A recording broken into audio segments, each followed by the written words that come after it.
subhanallahi wa bihamdihi adada khalqihi wa ridha nafsihi wa zinata arsyihi wa midada kalimatihi. Karena dengan demikian kita hanya didikte oleh Allah Subhanahu wa taala, bukan didikte oleh hukum sosial. Cara Jawane nak ngapiki tangga sing apik akeh tunggale. Berbuat baik sama yang berbuat baik pada kita itu, mbok orang fasik ya seperti itu, maling ya seperti itu, sama. Tapi kalau berbuat baik sama orang yang berbuat jelek sama kamu itu baru luar biasa. Dan memang teksnya hadis wa ahsin man asaa ilaika, berbuat baiklah sama orang berbuat buruk sama kamu. Jadi nggak boleh orang didikte.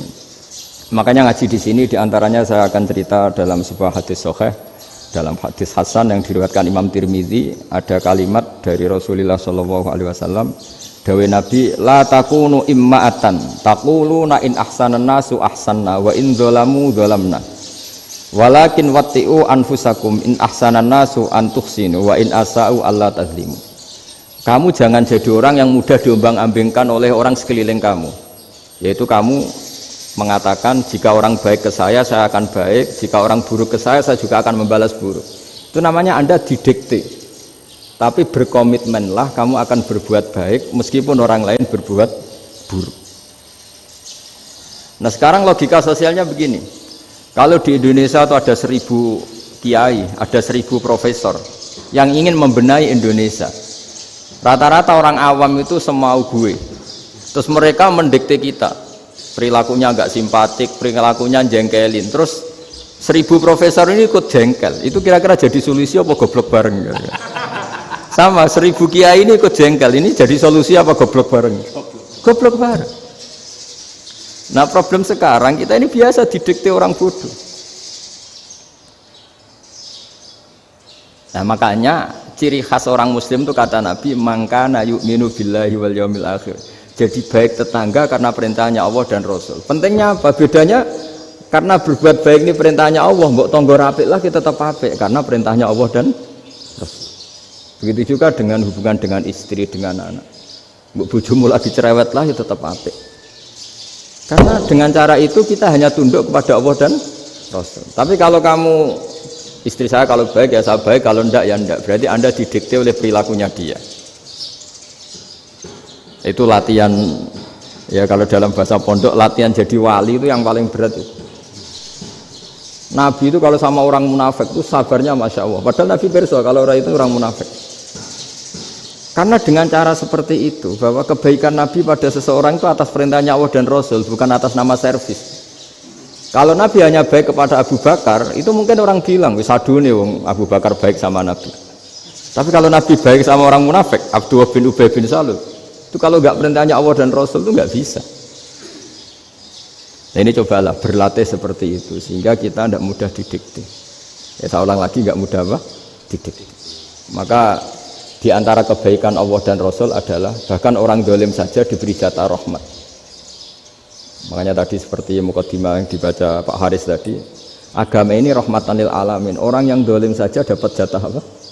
Rahmat, apalagi yang soleh. Nah kemudian yang perlu dicatat, kenapa kita menjadi enjoy dengan Islam? Islam itu adalah agama yang tidak didikte oleh materi. Jadi kalau Anda ingin makan enak, mungkin kalau pikiran kebanyakan orang, anak-anak muda yang milenial, yang gaul, ingin makan enak ya makan yang disukai.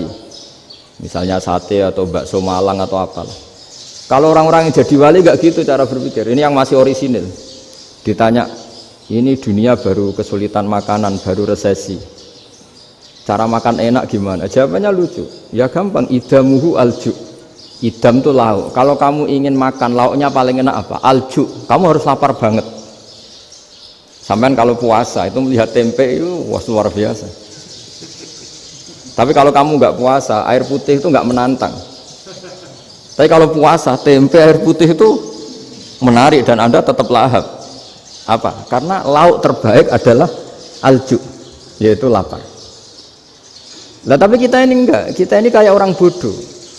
Kayak orang bodoh tadi, profesornya makan nyaman ya kalau sesuai selera. Nah itu kan sama dengan anak-anak ABG. Anak ABG itu makan lahap ya kalau yang disukai. Lalu bedanya apa ABG sama profesor? Kalau cara berpikir masih sama kan itu. Kiainya juga gitu. Kiai makan enak kalau yang disukai, kalau enggak ada. Lalu bedanya apa kiai sama orang awam? Orang awam juga gitu, makan lahap ya kalau yang disukai. Nah ternyata perilaku kita ini yang pintar sama yang bodoh sama mas. Kalau kamu ingin berkasta lebih baik, itu cara makan enak itu apa? Idamuhu al-ju'. Lauk terbaik adalah karena kita sangat lapar. Makanya masyhur dalam cerita-cerita tarikh sirah nabawiyah, Nabi diberi hadiah, beberapa hadiah. Di antaranya ada yang diterima, ada yang enggak. Termasuk yang dikembalikan itu dokter. Ada seorang raja memberi hadiah Nabi dokter Tobit. Itu sama Nabi dikembalikan. Karena dokter ini sudah lama kumpul Nabi itu nggak pernah sakit. Akhirnya dokter ini putus asa.